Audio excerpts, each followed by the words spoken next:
WrestleMania 31 is 28 days away, and there's not really a lot to go over this time, but there are a few additions to the Battle Royal and a match that was added. So let's just go straight into it here. First off is the Intercontinental title match.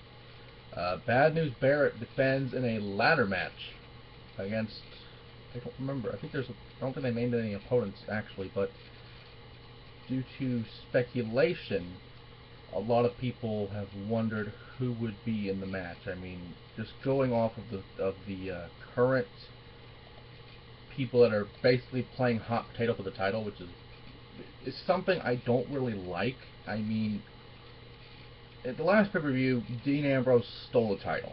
He was disqualified, and he stole the title for no reason, just to say, oh, he has the title. But what's interesting to me is he wanted to bring back the prestige of the belt to names like Randy Savage, Ricky Steamboat. I mean, several other great names in this business that have held the belt.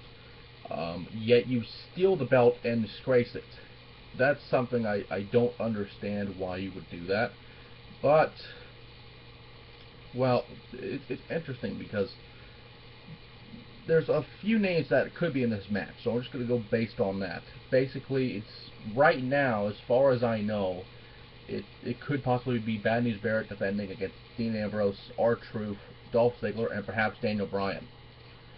Now, the reason I say Daniel Bryan is because on SmackDown he wanted to say like had a new plan for WrestleMania after losing Roman Reigns. He had a new plan going to WrestleMania, and Bad News Barrett came out saying no one cares about Bryan, and then Ambrose had him on the belt, and then Bryan held the Intercontinental title, which is interesting because, I mean, you can't push him for the world title. He lost at Fastlane. You can't do that like he did last year.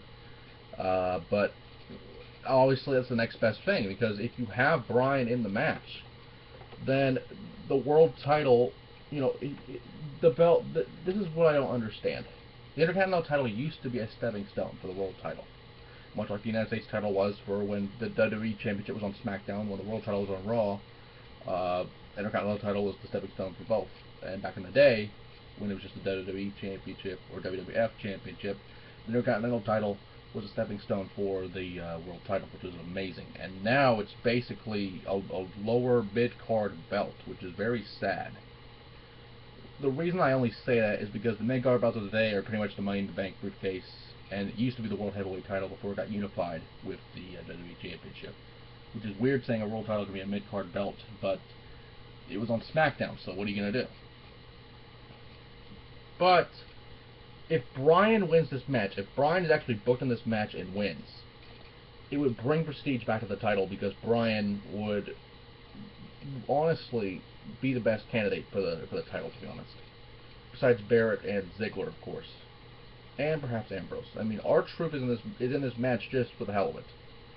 I mean, but what's amazing is the hashtag Give Truth a Chance is trending worldwide, and you know what else trending worldwide? Give Divas a Chance, which is amazing, because you see the amazing matches on NXT, yet on Raw we saw Emma job to Brie Bella in under 30 seconds. It was a tag match, by the way. No one else got tagged. It was pretty much just a single match between Brie and Emma. That's it. And on SmackDown they had a much longer match, which was a lot better, with Naomi and Natalya. So hopefully the Give Divas a Chance movement that's been going on Twitter, Facebook, Instagram, basically any place that allows a hashtag, which it's weird that a hashtag could get someone to push nowadays. Back in the day, it was just a crowd reaction. Now it's like what's trending on social media, which I don't mind, but I mean, if it takes that to make everybody open their eyes, it's dumb. I mean, I love the movement, but it's just, why? Why? It's just like hashtag Axelmania is getting ground. And by the way, Axel had the fucking Axelmania clock, which is amazing. He's finally warming up to me. I don't know why, but he finally is. But back to this Intercontinental title match. Right now, currently, it's possibly Daniel Bryan, Bad News Barrett, R-Truth, Dolph Ziggler, and Dean Ambrose. And those who have never seen a ladder match before, it's very simple. You climb the belt, get the thing, and you win. get the belt, get the thing. Sometimes it's a briefcase, sometimes it's a contract, sometimes it's whatever. You grab whatever's on top of the fucking hook, you get it, you get down, you win. It's that simple. But we have not seen a ladder match at WrestleMania, I believe, since one of the Money in the Bank ladder matches. I might be wrong on that, but that's the one. That's probably the one I remember the most. And we had one almost every year. Now I have it on pay-per-view, which is crazy thinking about that now. But who would win this match? Obviously not Truth. I mean, Truth. I mean, it's Black. It was Black History Month a month ago. Yesterday, it was still Black History Month, and they still did not have a black world champion. Now, I know people will say The Rock is a world champion, he's African American, but he's also Samoan. So he's what we call a nigga. So that does not count. Because, and besides, Vince McMahon books The Rock to be white, black, Samoan, whatever the fuck he wants him to be that day. So he does not count.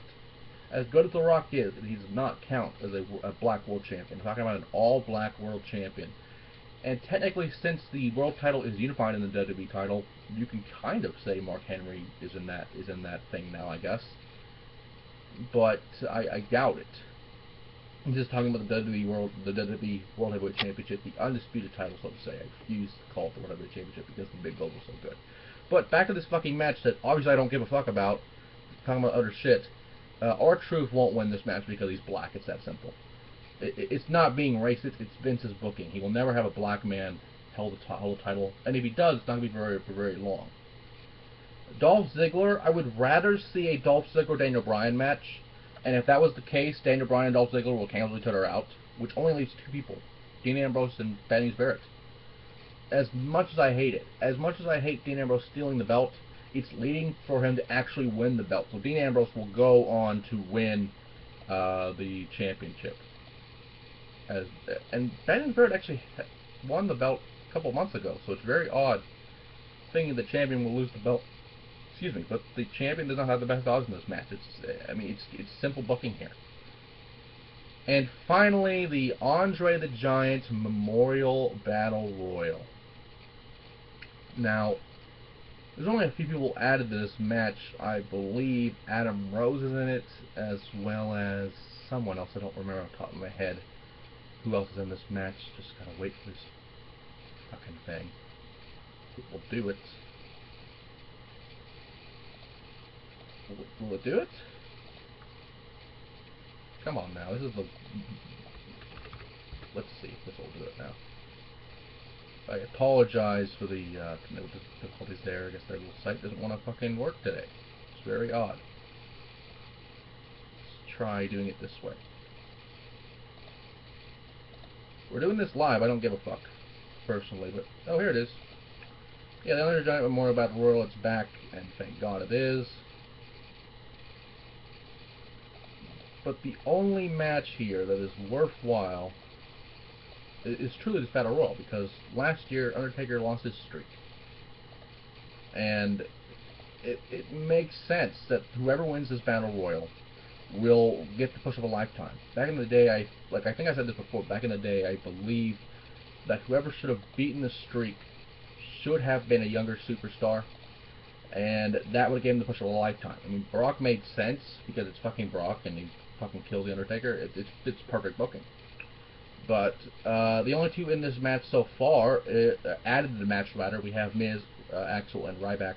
The only two left in the match that have been added are Fandango and Adam Rose. Now, these two have been having a feud for a while, so it's simple looking. They'll cancel each other out. Would I like to see Fandango possibly win the Battle Royal? I mean, it would get him back to where he was when he debuted and feuded with Jericho, having a main level storyline, having a main level push. It's possible, but... And the only thing about Adam Rose is the Rosebuds will at least save him once. Or, you know, he's been having problems with the Rosebuds. The Rosebuds might fuck it up. You never know. But WrestleMania is about 4 weeks away now, and this is going to be a good pay-per-view. It's going to... We have to see what happens here, because, honestly, the road is not over yet.